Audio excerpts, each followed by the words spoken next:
betul.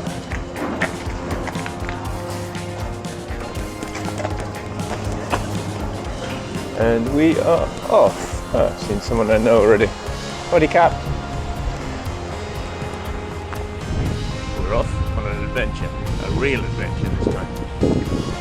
As ever, we got to get out of town and head north, so that means negotiating the busy road for a bit, but only for a few kilometers, and then we'll get off it.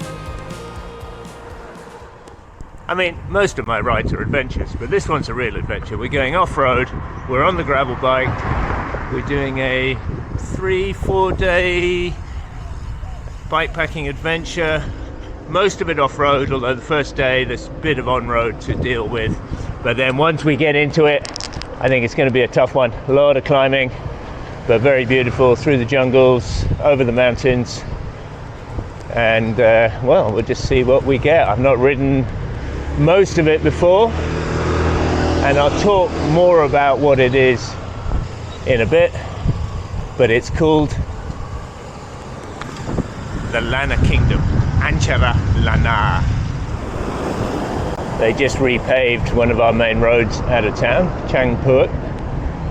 Nice smooth asphalt, no road markings as yet, but it's a vast improvement. Through the world's longest traffic light, or one of. And we head north on the 107. Yeah, busy highway for a bit, but there's kind of a bike lane for most of it. Kind of.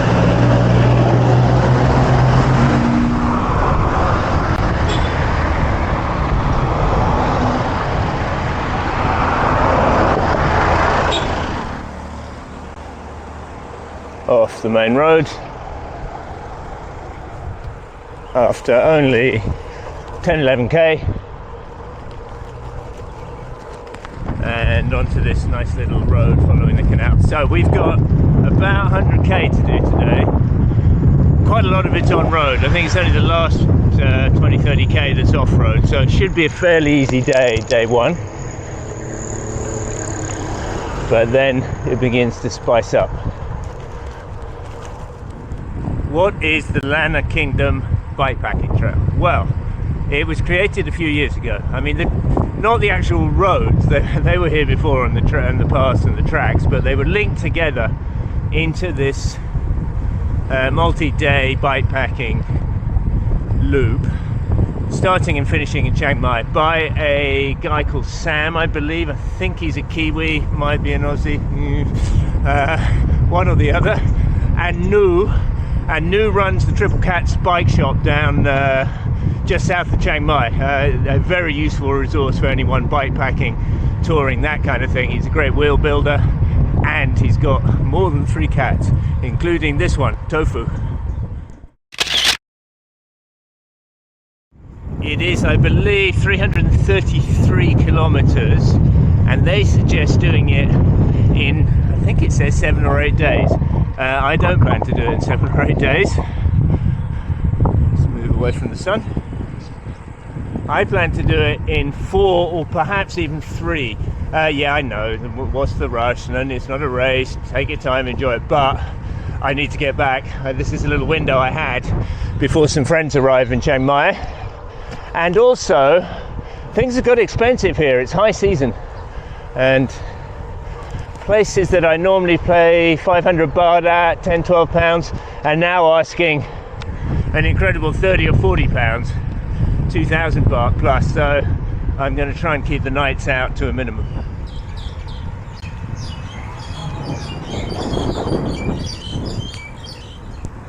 The thinking behind creating this route, as far as I'm aware, is that they just wanted to help put this region on the map, to give it a really distinctive route, a circular route out of a city, big city, back to a big city, off-road, and really get the north of Thailand into the bikepacking gravel scene. And I think it's been largely very successful. You know, it has taken off. I've had various people from around the world writing to me saying, have you done the Lanna Kingdom yet? And I've always said no, but I plan to. Well, now's the time.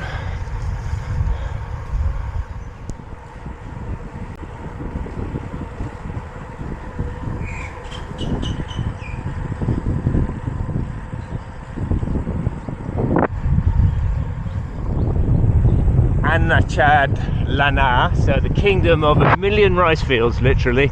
Lan is million in Thai, Na rice field. And the Lanna Kingdom was the kingdom of the north of Thailand, as it was. Well, it wasn't known as that then. I think it's a retrospective name. I think they just called themselves the Northern Peoples. But ran from 13th century, I think. Chiang Mai was founded in 1296 until sometime in the 19th century, when it all became known as Siam.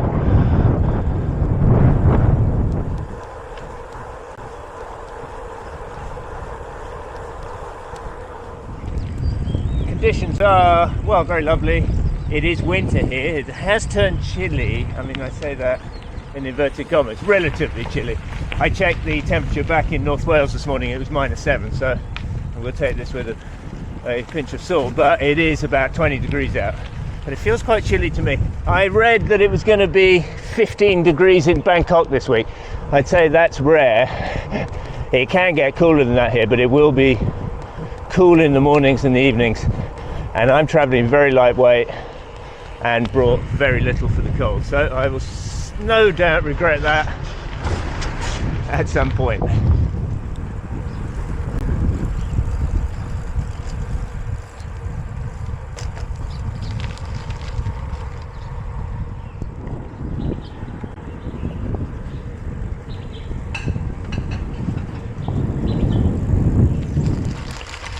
Gravel!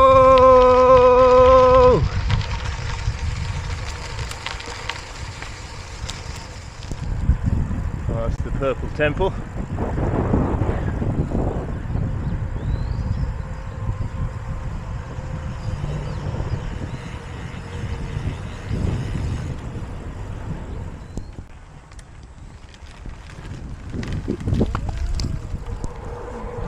All the dogs.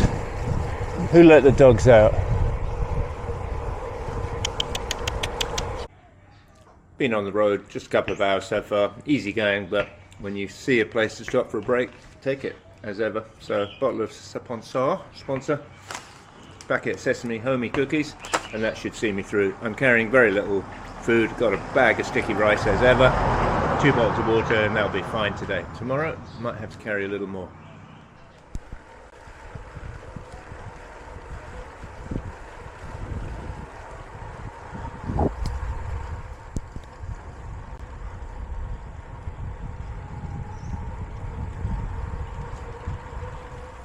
Despite that short section of gravel a bit earlier, we are still predominantly on the roads, on the asphalt, heading north through the elephant camps. Was hoping to get a few shots of the elephants, but I haven't seen any so far.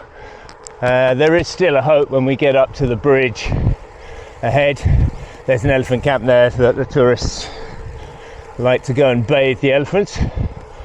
And then not long after that, we're going to start heading off-road and uphill.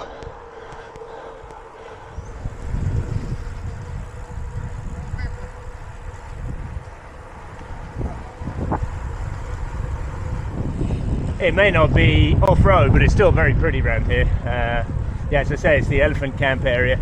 Now we're going to get into some territory that I don't know a great deal about here, but generally riding elephants is now frowned upon. And now, well, then the thing was sort of bathing elephants. Although someone just got killed, the tourist just got killed by an elephant while bathing them. I think the problem is not so much the riding itself. You know, elephants are pretty strong from what I know. Could be wrong. Or the bathing, it's the taming. You know, elephants are dangerous wild animals, and to break their spirit, as it were, and make them used to humans and to do what they're told, that is the bad bit. And apparently it takes some quite unpleasant training techniques, violent and not at all good. So now the best thing they say is you just go and observe the elephants. Why you would need to pay to do that, I don't entirely know, because most rides around here you quite often see elephants for free.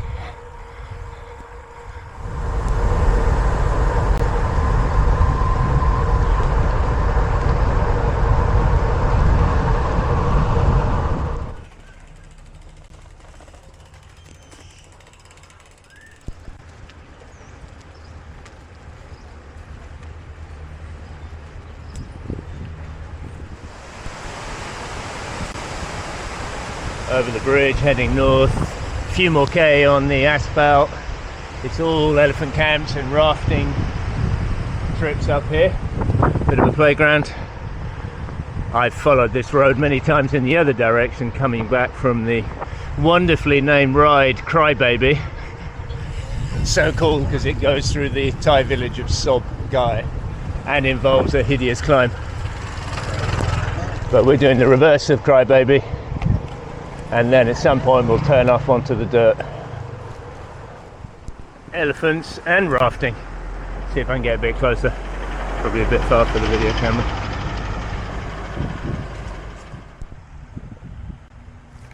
Yeah, I think they've rafted down, met the elephants, the tourists, getting their photos.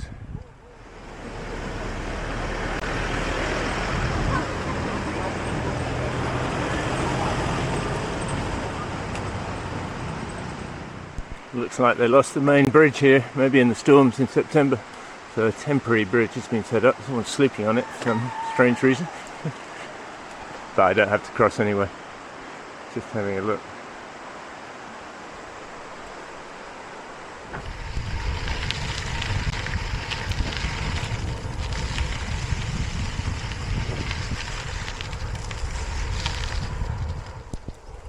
Well, we're away from roads I know now. I've never been up here.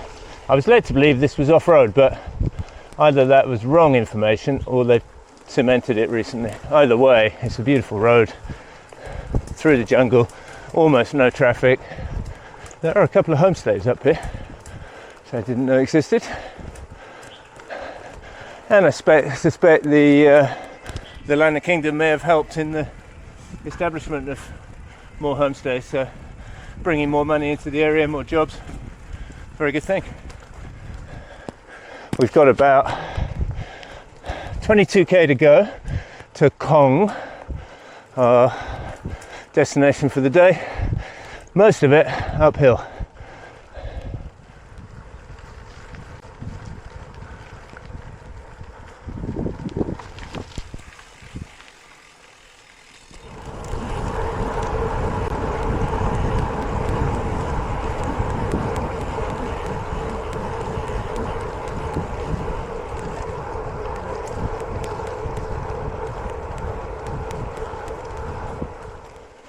Roads beginning to deteriorate. Seems to be a river flowing across here. Might just be temporary, I think it is. And then the cement continues through this village. Whole village of traditional wooden houses. And the animals slept underneath. And the humans upstairs. Yeah, it's unusual you see a whole village of wooden houses. Normally there'll be a few modern ones.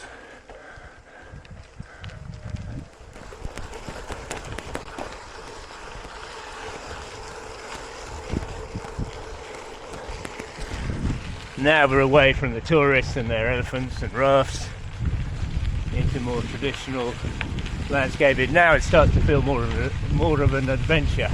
Now it's on roads I don't know. Roads definitely starting to get worse quality. That's what we came here for. Let's see what lies ahead. Certainly not smooth tarmac now, but it keeps sort of phasing in and out between dirt and ground, not asphalt but cement. I mean, you could ride this on a road bike. It's only this time of year. Rainy season might be a different story. But for now, I'd say this was rideable. Back onto cement for this last steep ramp on this section. Hairpinning up. It's good to have the extra grip from the cement. 17-18%. Might be up to 20 by the top. Oh yeah. And then into the twin cement tracks for the cars. You know it's steep when you get those. 21, 22. It just keeps on going. Right at the big tree. definitely all dirt now. Got a couple more climbs, but nothing, you know, I think they'll be super steep ones, but relatively short. And then we should be into Kong village for lunch.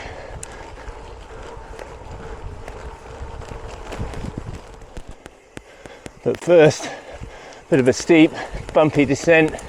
Oh, back onto concrete tracks, but broken through the woods.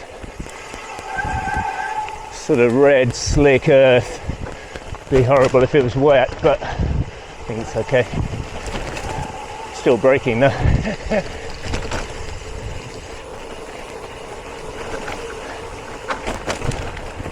Yeah, slightly techy descent.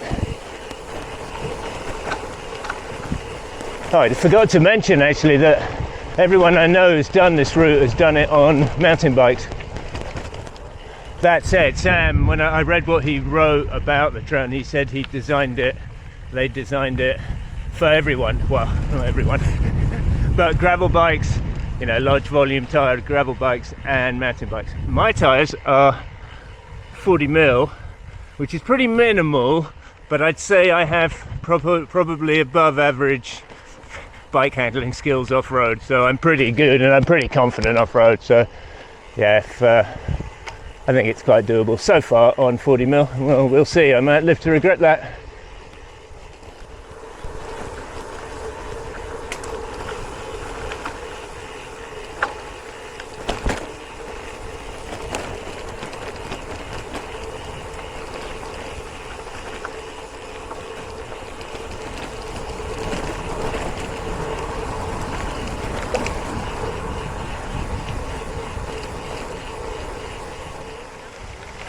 Locals out on their bikes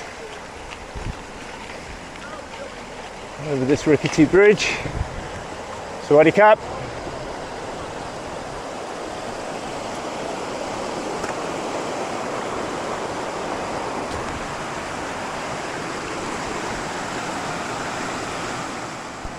See this car crossing the ford. I didn't fancy the ford. It's quite deep. He's pretty confident. No problems. Give it some beans and up the final ramp. This guy waiting patiently. Cock and cap. Not impatient. Big smile. 2k climbs. Very steep at the start, very steep at the finish. Steep, more technical climb now. No question of zigzagging like I was on the cement road.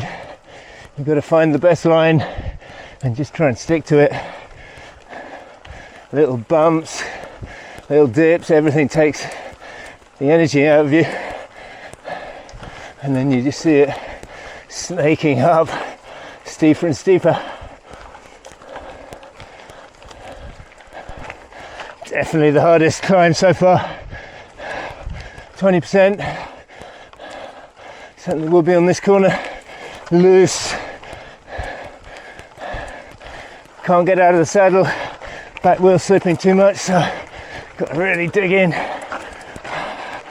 You hear it slipping.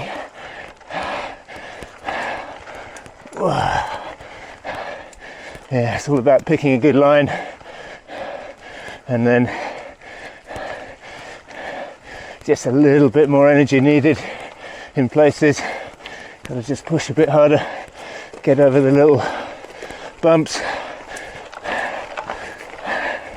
Whew. I think we made it.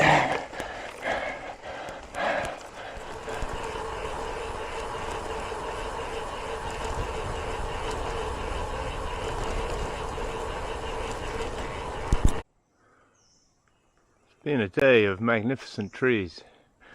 And it got me thinking, I was talking about the Lanna Kingdom being in the dim and distant past. But that tree, that saw the Lanna Kingdom. May have seen quite a lot of the Lanna Kingdom. That's got to be a few hundred years old. And some of the ones we saw earlier are even older. And maybe some that were there before the Lanna Kingdom even began. Thought for the day. Excuse me, madam. Lone cow in the woods. Looks like we got us a river crossing right at the end of the day. Get your feet wet. Well, I'll do this away not to get the feet wet. Oh, that looks, yeah, I'm not walking across that with a bike. But I might take my shoes off and might just go and have a look up there, see if I can get over. It's not that deep. You can just, let's investigate. It wasn't so deep. I could probably have ridden it, but I've taken my shoes and socks off now, so we'll just walk over. Nice and cooling on the feet.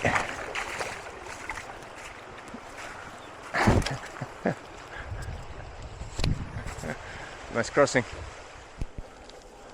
Over the last of the day's climbs, descend now into Kong village. We're just going past an interesting phenomena. You see these a lot, especially out of town in the jungle, because that's a Thai Buddhist crematorium. So yeah, there's areas for people to sit, and then the body gets burnt in that chamber there. I saw one last year where it was actually open. You could see the trolley they put the body on, wheel it in. Well, when it's my time to go, I'll be happy to go out in my beloved forests of northern Thailand and into what I think is called Kong village, Muangkhong.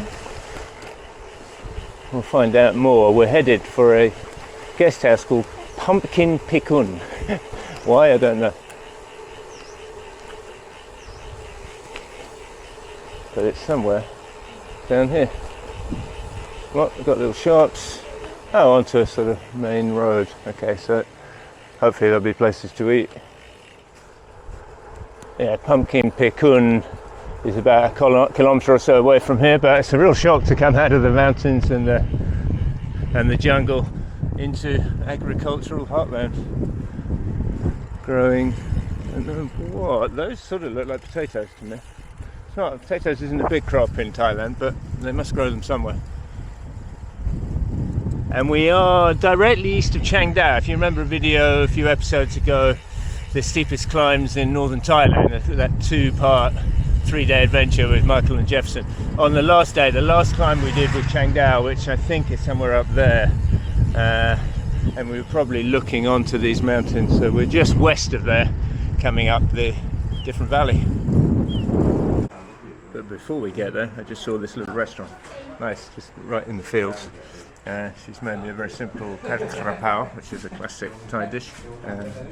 Minced some sort of meat, basil, cup, rice and chilies. So that'll do me for lunch, and then we'll see what happens for dinner.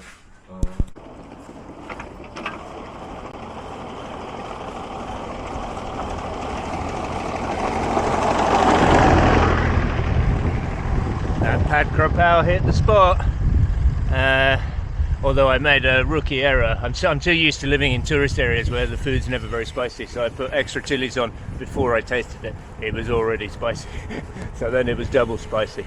Pad krapao, sort of fried minced pork or chicken with basil, but not Thai basil. It's actually holy basil, which is different. So only in Thailand probably do you get that distinction. I reckon if you have pad krapao in the West, they probably just use Thai basil because that's all they can get. Anyway, very special dish. Into town, past the school, looking for the pumpkin house. Pumpkin house this way.